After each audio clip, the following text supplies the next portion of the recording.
morning, everyone. So your story today is called Harry's Home.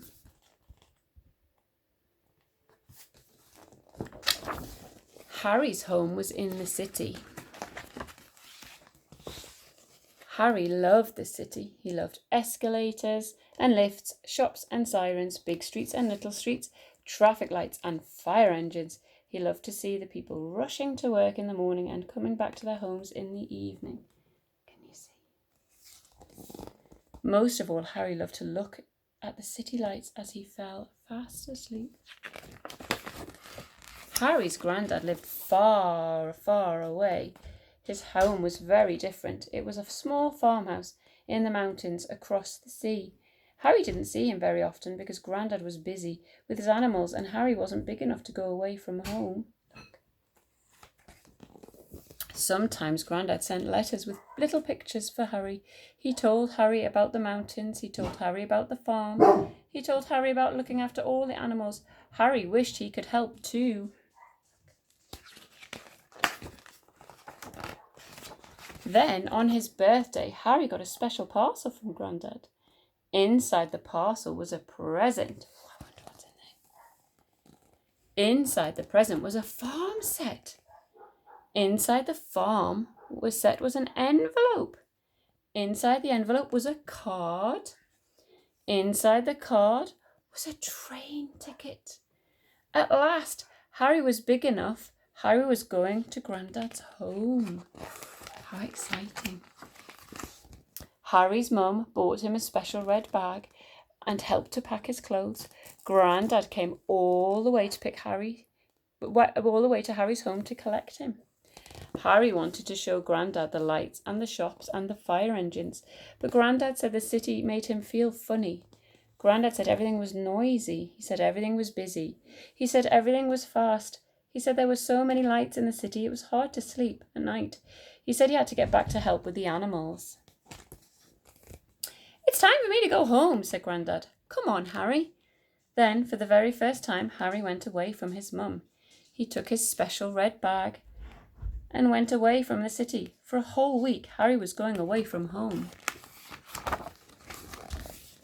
They went on a bus. They went on a train. They went on a boat.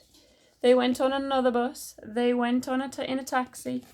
And on the way, Harry saw lots of different kinds of homes, where lots of different kinds of people lived.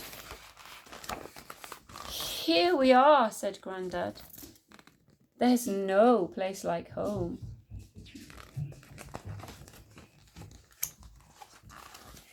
Harry liked it at Grandad's home, but it made him feel funny. Well, hello. Hang on a second. We have a visitor. 2 seconds because he's going to knock. We've got a visitor. Come round here. Come on. Come round here. You coming to say hello?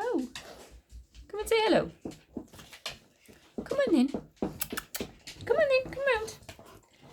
Oh, we've got 2 visitors now. Sorry about this. Come and say hello. Come and say hello to everyone. Come on. Come on. You come in. He's being shy. Look. Come on. You come in. Come on in. Hello. Look who's coming to say hello. Who's this? Hello. Yes, hello. You come to see him talking to you. Hello. Well, this is a nice surprise, isn't it? Did you open the door? Hello. Everybody, this is Kai. Come to say hello. You gonna sit? You sit? Kai, sit. Good boy. Kai clearly wants to have his story too. Should we carry on? It made him... Oh, no. Oh, he's licking his leg. It made him feel funny. Everything was quiet. Everything was slow. I know what's happening. Everything was dark. Sit. Kai. Good boy. Stop. It was so dark that Harry couldn't sleep.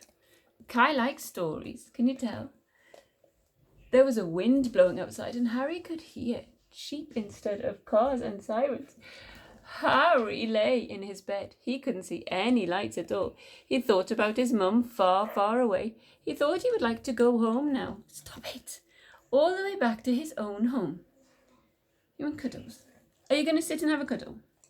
So Harry climbed out of his bed and put all his clothes back into the special red bag. Then he went downstairs to tell Grandad. Oh, Harry, smiled Grandad, lifting him onto his lap. You've only just arrived. We're going to have a lovely week. Just you wait and see. Grandad told Harry he had a surprise for him. He took Harry by the hand and led him to the kitchen. 2 seconds, because the dog has now gone. He'll be back, though. In a warm spot in a corner in the kitchen was a wooden box. Inside the wooden box was a pile of straw, and in the middle of the straw, fast asleep, was a baby lamb. Harry couldn't believe it. The lamb was as tiny as a toy.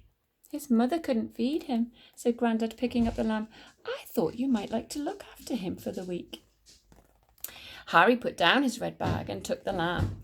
It was warm and soft as a pillow. Harry held it carefully. The little lamb put out a tiny pink tongue and sucked Harry's finger. It's hungry, said Grandad, and gave Harry a baby's bottle with warm milk inside and showed Harry how to feed it. That's a very special job to do, to have to feed a baby lamb. Harry loved the lamb. The lamb loved Harry. Every day at Grandad's house, Harry did something new. Harry and his lamb saw lots of different kinds of animals who lived in lots of different kinds of homes. The pigs lived in a pigsty, the hens in the henhouse, the doves in the dovecote, the cow in the barn, the pony in the stable, the dog in the kennel. Harry liked looking after all of the animals in their homes. He liked it so much that he almost forgot about his own home far, far away in the city. All week, Harry helped in the farmyard.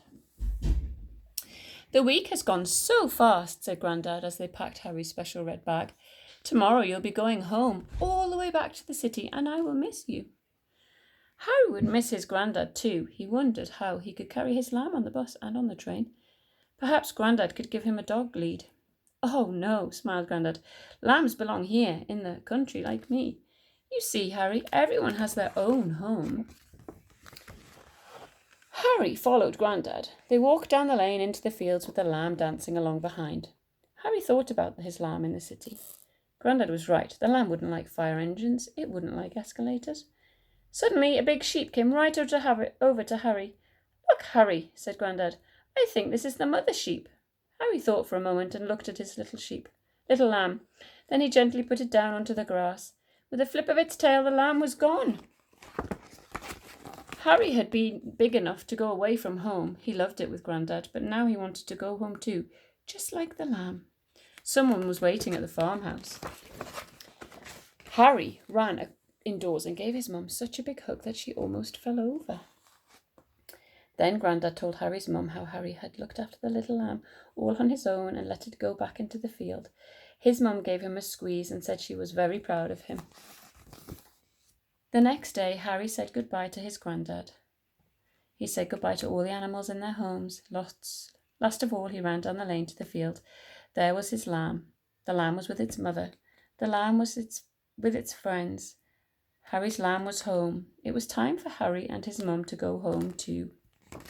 They went in a taxi. They went on a bus. They went on a boat. They went on a train. They went on another bus, and on the way, Harry saw lots of different kinds of homes where lots of different kinds of people lived. But there was only one home that was quite right for Harry, and that was Harry's home. And that's your story for today. And the impromptu visit from the dog. I will see you tomorrow. Bye-bye.